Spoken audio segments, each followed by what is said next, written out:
Ana Kolarić, koja prvi put gostuje na našem festivalu, na svom predavanju govorila je o ženskim časopisima, bazirajući se na njihovom sadržaju u periodu između dva svetska rata.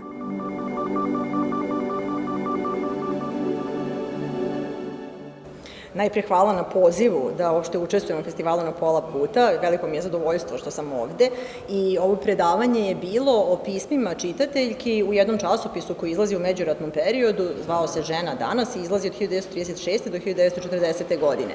I u tom časopisu, pored svih onih tekstova koji govore o političkim temama, o društveno-ekonomskim pitanjima, o nekakvim socijalnim problemima i slično, nalazila su se i pisma čitateljki mimo nekakve stalne rubrike i u tim pismima mlade devojke su govorile o tome šta njih u tom trenutku muči i potencijalno razmenjivale svoje iskustva i nekakva rešenja za probleme koje su imale. Tako da sam odabrala to za temu ovog predavanja, jer mi se učinilo da iako nas deli od tog perioda dosta decenija, da zapravo neka pitanja poput toga kako treba da izgleda moj život, šta sve radim da bih bila srećna ili srećan, šta da uradim da bi drugi prihvatili tu moju koncepciju sreće, da su to pitanja koje nas muče i danas i da svako zapravo ima nešto da kaže o tome. Svidelo mi se jako, mene generalno zanimaju ovakve teme i dok je čitala pisma čitateljki od pre 100 godina i više, imala sam utisak kao da priča o nečemu što se dešava danas i to nam pokazuje koliko se ti neki problemi sa kojima se dosta ljudi pomirilo nisu uopšte ni pomerili sa mesta.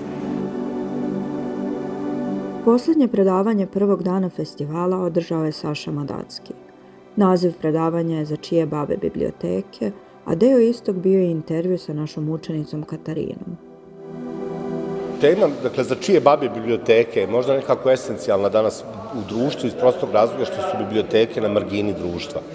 A finansiranje polako umire za biblioteke, međutim zato što nekako mislimo da sve možemo naći na internetu, to na sreću nije tačno.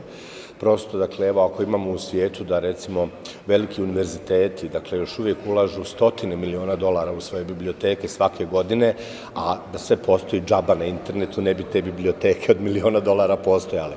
Tako da, zapravo, meni je jako bitna priča biblioteka u društvu, jer mislim da biblioteke nude odgovore ljudima na pitanja koja inače ne mogu da postave, ili prosto nemaju sva znanja ovog svijeta.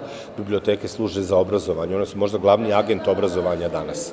Tako da, eto, ja sam prosto u identitetu bibliotekar, vjerujem u biblioteke i zbog toga uvijek biram da govorim o njima.